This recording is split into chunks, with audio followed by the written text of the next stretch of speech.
नई दिल्ली के भारत मंडपम में भारत टैक्स 2026 में सहभागिता कर मुख्यमंत्री डॉक्टर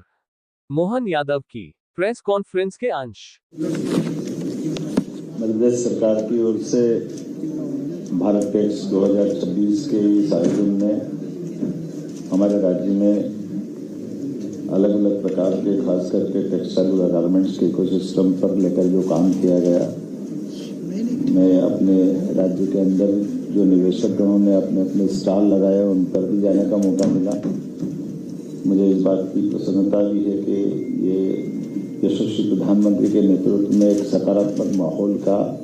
सभी प्रकार के व्यवस्थाओं को प्रोत्साहन देते देते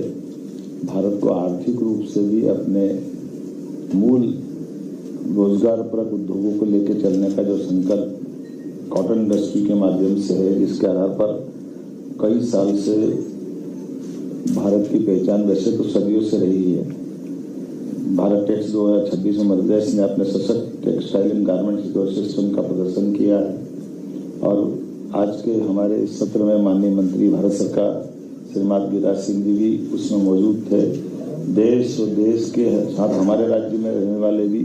और विदेश के भी ऐसे कई प्रकार के उद्योगपतियों के साथ हमारी राउंड टेबल मीटिंग भी हुई और 1-to-1 चर्चा भी हुई। मुझे इस बात का संतोष है कि पीएम मित्र पार्क भारत का सबसे बड़ा मित्र पार्क बीते 17 सितंबर को मध्य प्रदेश में माननीय प्रधानमंत्री की मौजूदगी में हमने उसका भूमि पूजन किया था। 2000 एकड़ का वो पीएम मित्र पार्क अपने समय का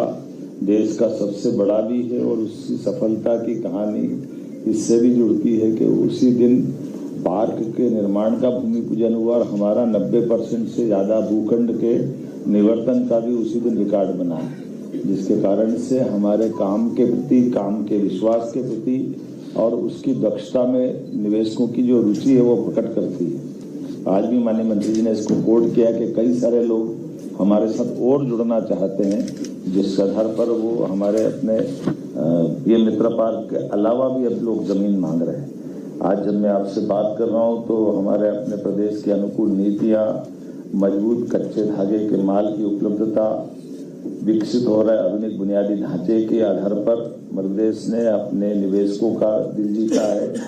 और विस्तार योजना और रोजगार सृजन के साथ निर्यात की वृद्धि की संभावना में मध्य प्रदेश की ताकत को लोगों ने जाना है। मध्य प्रदेश में आज यहाँ 15,700 से ज़्यादा लोगों को रोजगार देने की अलग अलग औद्योगिक घटनाओं में घोषणा की है। मैंने माननीय मंत्री श्रीमान गिरिराज सिंह जी ने भी